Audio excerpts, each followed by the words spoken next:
you need anything else, just give me a holler. 1 minute.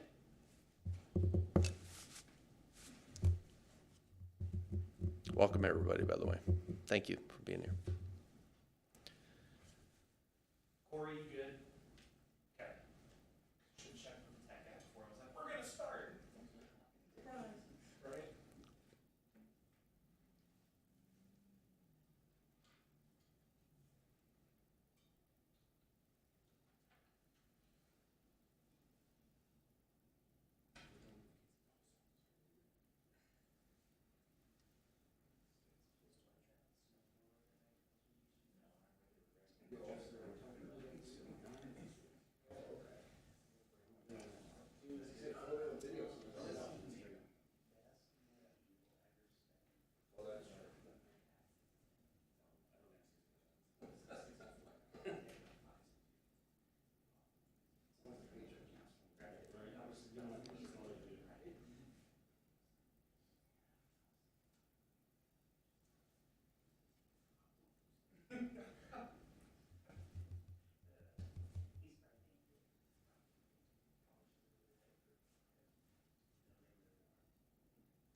Good morning. I want to thank everyone for being here today, and I also want to thank the Nebraska Association of School Boards. They provided us with 3 absolutely wonderful candidates, and we have an individual here today who absolutely knocked the interview process dead, and so I would like to introduce as our next interim superintendent, Mr. Matt Fisher.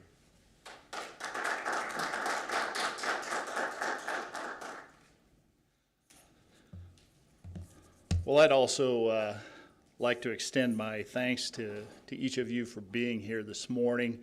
I sincerely appreciate you and your organizations making education in our area a priority.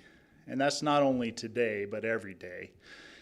There really is no more critical component to the success and future of our communities than making sure that our education system stays strong. And as long as we're handing out those thank yous, I guess I'd sincerely like to thank the Grand Island Public Schools Board of Education for selecting me for this interim position. As Mr. McFarland indicated, they did identify and interview what I felt like were 3 excellent candidates. And it truly is an honor to be selected from that group to fill this role.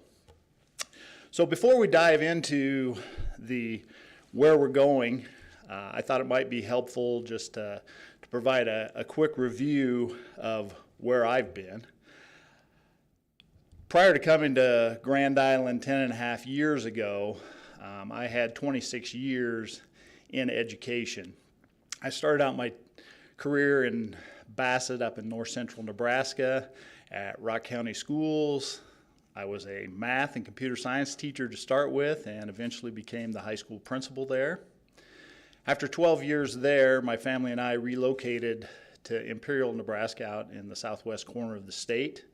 And I was the high school principal at Chase County High School at that time and then became the superintendent. I served 6 years as a principal and then 8 years in the superintendent role there. That brings us to the summer of 2012 when I did move to Grand Island and began my 7-year tenure as a superintendent at Northwest Schools. Since I left Northwest in 2019, I spent the last 3.5 years working for First National Capital Markets as a public finance banker. So a little bit of a shift in my career. But the great thing about that shift was that during that 3.5 years that I've worked with First National Capital Markets, I was able to spend time really getting to know and understanding financial situations as well as other challenges in 30+ schools across the state and really build relationships with a number of administrators and other school personnel in those schools. So it was been a very rewarding 3.5 years, but I'm really excited about jumping back into the educational arena. So I think that my background along with my familiarity with the Grand Island community, really uniquely positions me to fill this role at Grand Island Public Schools. You know, I've had the opportunity to see the good works that GIPS is doing as an onlooker. Also as a parent, I had a child that went through several of the GIPS schools. And now I'm really excited to be able to come along side by side with the board and the staff members to really see how we can continue to move the district ahead.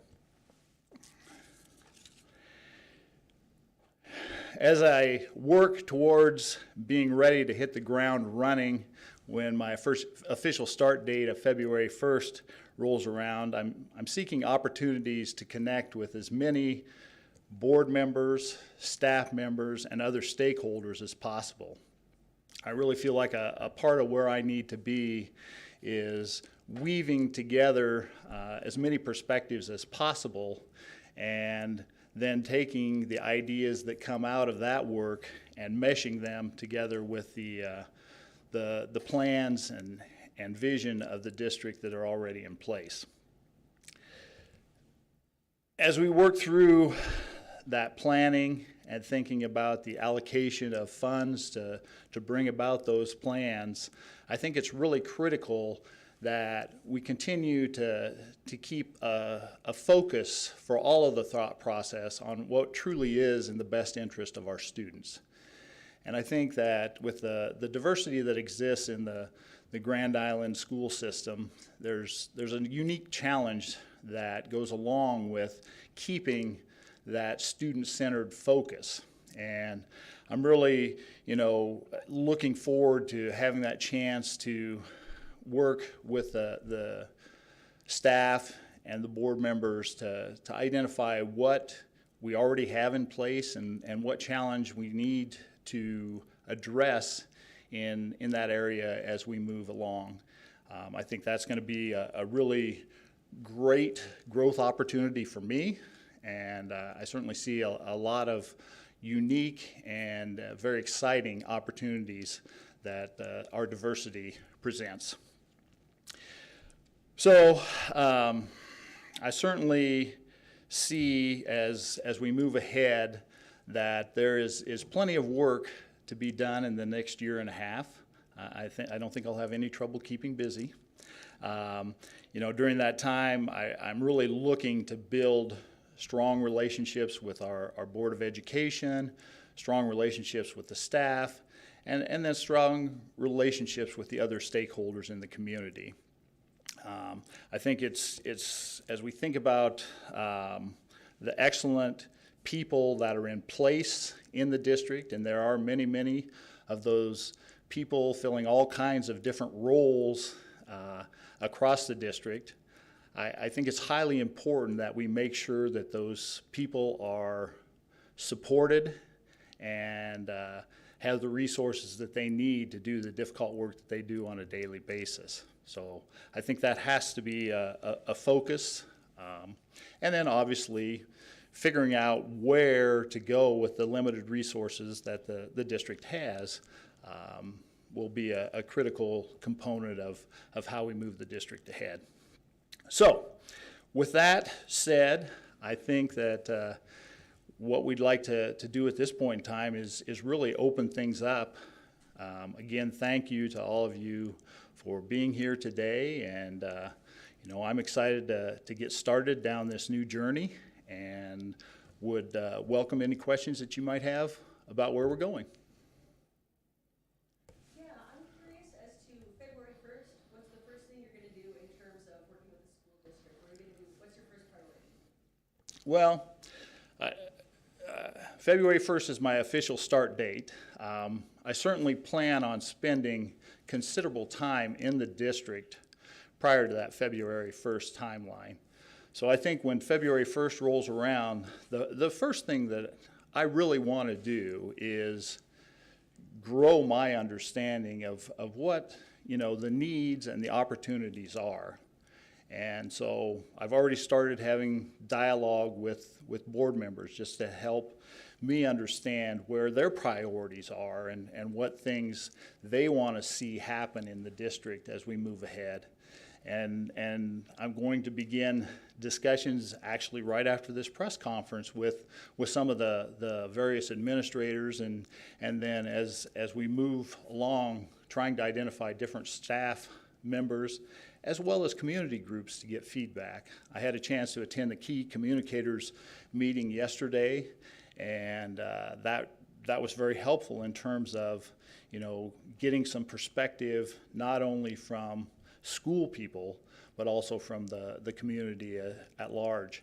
So I'm going to continue to look for those opportunities so that when February 1 rolls around, and really after February 1, that's going to continue, but to really have some clear ideas of what we need to address right now, what we need to address between now and the end of the school year, what we need to build into our budget plan for next year, and then those things that need attention and those things that we want to continue to move ahead as we look down the next several years.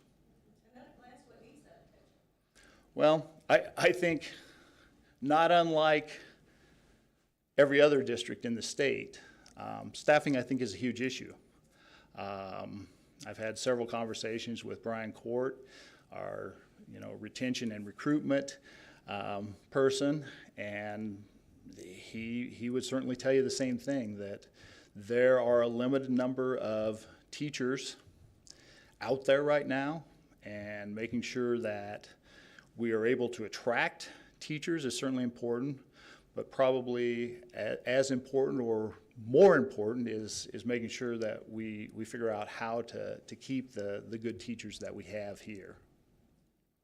Mr. Fisher, when you talk about building relationships in the community, and take a look at, I don't know, the past 12 to 18 months, there's been clear evidence that this is a community that is very passionate about education.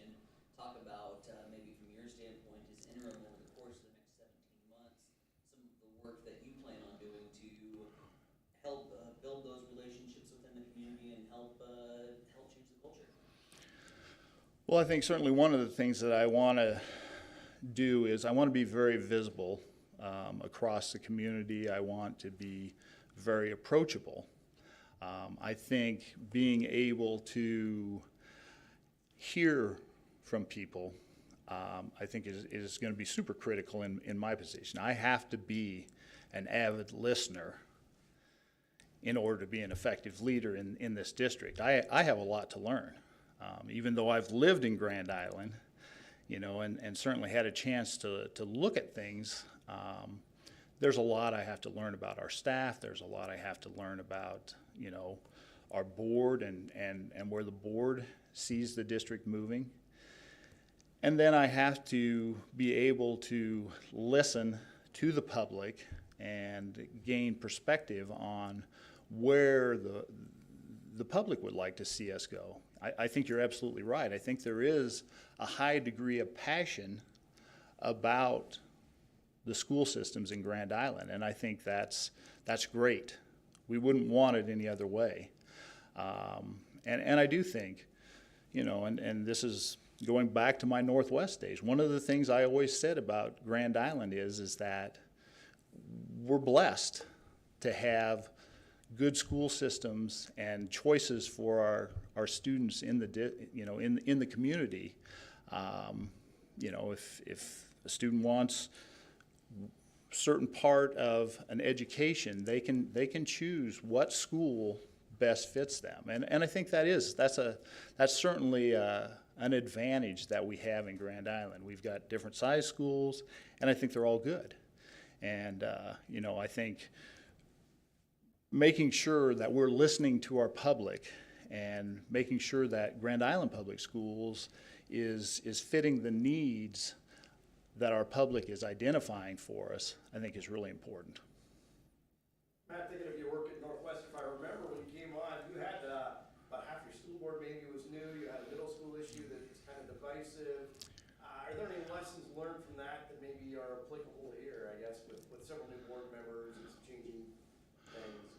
Well, actually, it was as I was leaving Northwest that the board turned over, and certainly, I think the lessons learned are certainly that, board members are going to come and go, and there's nothing wrong with that. In fact, there's good that comes from that. We need to continue to have fresh perspectives. I think that as I talk to board members, one of the things that I always talk about in terms of their role is they are the voice of the public. We want to make sure that every board member feels like they have an important job of listening to the people they interact with in the community and helping to share, concerns, ideas, all of the kind of things that we need to know to make sure that we're headed in the right direction. That's a huge part. And so when you have turnover of board, you start getting some different perspectives, and that's okay. One of the challenges, and certainly I see that as a challenge as we move down the road here at Grand Island Public Schools, is to blend new perspectives with the work that's already in place. And how do we mesh those two things together and make sure that we continue to, as I said before, keep the best interest of our students in mind and yet bring together those ideas that new board members may have with the work that's already been done. Could you talk a little bit about the process? You were at the kind of more business sector, and then you were kind of called to do this. So can you talk a little bit about what that was like and the thought process that went into coming back into education? Called is a good word. Education, I really do think education is a calling. I think that the reason I got into education in the first place are probably the same reasons that I came back to education after being out for a few years. I think that having the chance to positively impact young people, and again, going back to my opening statement about the most important thing that I think we can do for our community is making sure that we have good education in place. I've lived in Grand Island for 10 plus years, and I intend to stay in Grand Island. So I want Grand Island to have the best possible schools.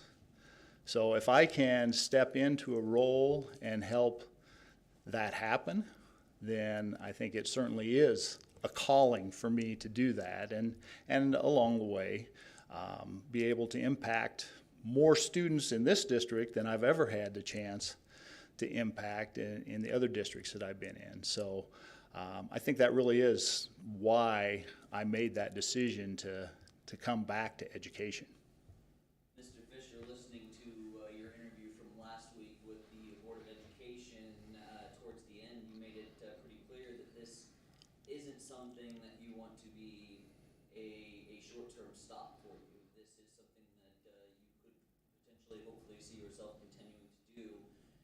Over the course of the next 17 months, is there a marker, is there a milestone that you need to hit to be able to take that back to the board? Sure. I think, obviously as you think about that hiring timeline and you think about next September, October, November, a decision is going to have to be made. Is this a fit for the Board of Education? Is this a fit for me? Is this something that makes sense for us to continue? Or does the board want to move ahead with looking at someone else in that full-time role? As I'm approaching the job right now, I'm approaching it like I'm going to be here more than 17 months. And I think whether that ends up being the case or we end up, at the end of that timeline saying, let's do something different. I think to have the district in the right place to continue with myself or to continue with someone new really looks the same. The work needs to be the same. The things that need to be addressed are going to be the same, whether it's me continuing in the role or it's someone new coming into that role. But I'm certainly going to approach it as if it's going to be me continuing in the role. So tell me about the conversations you've had with GIEA so far and how you're going to work together moving forward. Well, I have not had any conversations with the Education Association yet. That's certainly one of the conversations I'm planning to have in the near future. Because, as I said before, I think staffing is a huge issue. Obviously at the teacher level and also at, the classified level. Just like every business, whether it's education or something outside of education, staffing right now is a challenge. And we need to really figure out how best to entice people to come and how best to keep the people we have. As I look around the room, I see, Robin and Tony and all the cabinet folks. I'm guessing in your past life, you had maybe a business manager, some administrative staff. You've got a lot more people to lean on. In what ways does that change how you approach this job in terms of having some people maybe you can delegate some things to, and does that maybe free up your ability to do some different things than you've been able to do before? Well, I think it does. I mean, I think obviously when you do have the number of people that you have that are filling a lot of those critical responsibilities that in smaller school districts fall to the superintendent, it does free you up to maybe spend more time in that developing relationships with the community role. And I certainly see that as an important part of where any extra time I might find would go. By the same token, there is a lot broader community that needs to be connected with. And so I think whatever extra time there might be, there's certainly a place to go with that time from that standpoint. And ultimately, I think you still have to have a good pulse on where those duties that you may have, delegated to someone else. Ultimately, as a superintendent, you're the one who's going to be responsible for moving the work forward, for, helping the board to understand the importance of the work. So I still am going to need to have a close relationship with all of the work that's being done, regardless of whether it's me doing the work or staff members that are part of the cabinet doing the work. But I know you mentioned like the key communicators, there's the parent advisory council, there's the superintendent's student group. Do you look forward to just having those kind of opportunities that are maybe a little more scheduled and more frequent, where you can just sit down and engage what the community's thinking about stuff? Well, I do. I mean, I do think that's exciting to know that there are those groups already in place that are going to give you that sounding board for bringing forward ideas from the community. I think that is certainly a plus to where the structure is here. I think still beyond that, though, I think there's always some underrepresented groups. There's always some people that have good ideas that can be shared. So I think even beyond the structure that's already in place, I think we always need, and not just myself, but I would say everyone that's a part of the GIPS system, whether it's board members or staff members, we always need to be seeking out ideas. We need to be looking at challenges and, what may be perfectly fine in one place may be a real challenge for other groups within our families. So I think we really need to be cognizant of looking for all of those places where we can have good communication. I guess as someone said, the community is definitely very passionate about this school district. Kind of, have you thought about the plan to bring everybody together and just kind of have them sit at the table and have that productive conversation about how things will run and any changes that need to be made? Well, I have given a lot of thought to that. I don't know that I have a real good answer yet, but I think part of of what my role has to be is to be that conduit for information. I have to be able to draw information from staff members. I have to be able to draw information from, community stakeholders. And I have to get different perspectives from various board members. And then, really figure out how can we blend those things together. Obviously one of the things that's always a challenge in schools is not everyone's going to get exactly what they want. That's an unfortunate reality of it. So part of my job, I think, is really,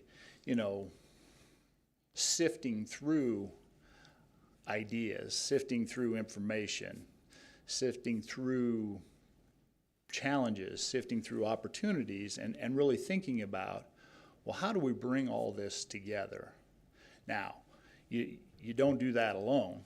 I guess one of the things that I always want to do is try and build consensus among the people that we're working with, whether that's the board or whether that's the cabinet or, whether that's principals across the district in the different schools. We always want to try and work towards, coming together around decisions and making sure that they're the most beneficial for the most people. Administration really focused on equity. Can you tell us a little bit about what equity means to you and what it looks like? Well, I think equity really means that we're not necessarily going to treat everyone equally. It's more about making sure that everyone has similar opportunities, similar chances to be successful. So I think that's certainly that's a challenge. Equality is fairly easy. Everybody gets the same thing. But equity is much more challenging because different people, different groups have different needs. Matt, that then requires dollars from the state. We've got a governor who's talking about possible changes to DEOSA, and I'm sure the formula works very different here than it does in Rock County or Chase County for Grand Island students. Any thoughts about, now with your finance background, all of that? Yeah. Well, the bottom line is that we need to continue to have dollars flowing to Grand Island Public Schools that are similar to the dollars that we've had in the past. Now, how the governor's plan works out, I think that some of the things that he has talked about, in the past, as far as putting equal dollars behind every student, is not going to work. But I think obviously the governor is going to, have a lot of people that are going to help him to understand how school funding truly works, and the fact that there's not equal valuation behind every student right now. So having equal dollars coming and then pairing that with unequal valuations is not going to create equity. And so I think that is certainly going to be a concern as we move through, the next several months, is where is the legislature going with funding? Right now, almost half of the dollars that Grand Island Public Schools receives to operate the general fund come from the state. And if that would dramatically change, then obviously that puts us in a world of hurt. Now, we would take a dramatic change in the other direction. That would be great, but I haven't seen any proposals that would look like it would take it that way. And so I do think that being abreast of what the legislature is doing, I do think is going to be a critical component. I guess I feel fortunate in that that's an area where I do feel like I'm pretty well connected. I'm pretty well versed in the finance arena, and I know Dr. Schroeder certainly is as well. And I think, as I think about my work that I'd done previously with the Council of School Administrators, and then also the work that I do still with the the State School Board Association, as well as, you know, my connections on the rural school side, gives me a pretty good sounding board, a pretty good set of connections when it's time to get in front of senators. So I do think that's going to be an important part of what happens in the next several months. All right, we have time for 2 more questions, and then Mr. McFarland, if you want to field any questions, you're welcome to as well after that for a few minutes. But just want to let everybody know we got time for 2 more before we transition. Mr. Fisher, you talked a little bit about some of the challenges, and certainly one of those challenges being with staff recruitment and staff retention. I know there's a lot more that goes into it than a conversation, but if you're having a conversation with a potential staff member, what is the strength? What is the selling point to get into GIPS? Well, again, I think it goes back to hopefully why they're in education in the first place is to make a difference. And I think this is certainly a great place to come to make a difference. Because of the diversity, the unique challenges that are a part of the Grand Island Public Schools district, I think it presents a unique set of opportunities to truly make a difference. So I think that's obviously one of the things. I know also, you know, Mr. Cord is doing a number of different things in terms of looking at, you know, some stipends for student teachers, some, you know, things to get people through the door. You know, and I think hopefully once we have people through the door, then the people that we already have in place can be a big part of selling the district to potential new teachers. One more question? Are you gonna sleep? Well, I've had a few sleepless nights in the last week or so, but no, I'm excited. I really am excited about the opportunity. I think there's lots of work ahead, and so it may cut into my sleep some, but you know, I'm excited to get going and to take on that work, and you know, I'm looking forward to having the opportunity to, you know, work with a board that's going to grow, to work with staff members that I know there are many excellent staff members across the district, and a lot of really great things going on. So I'm excited to come alongside those people and see how can we support them, how can we make what they're doing more rewarding. Wonderful. Thank you so much, Mr. Fisher. We have about 5 minutes, I think. Mr. McFarland, did you want to take any questions? I'd like to make a statement. And then Yep. Go for it. First of all, once again, thank you for everyone for being here today, and we are just ecstatic to have Mr. Matt Fisher be our new interim superintendent. I would like today to be about him, so I won't be answering any questions at this time. Thank you. All right. Thank you, everybody, for being here. Again, we really appreciate it. It was great to have you all here, and always welcome here telling the story of Grand Island Public Schools. If you need something else, you all know how to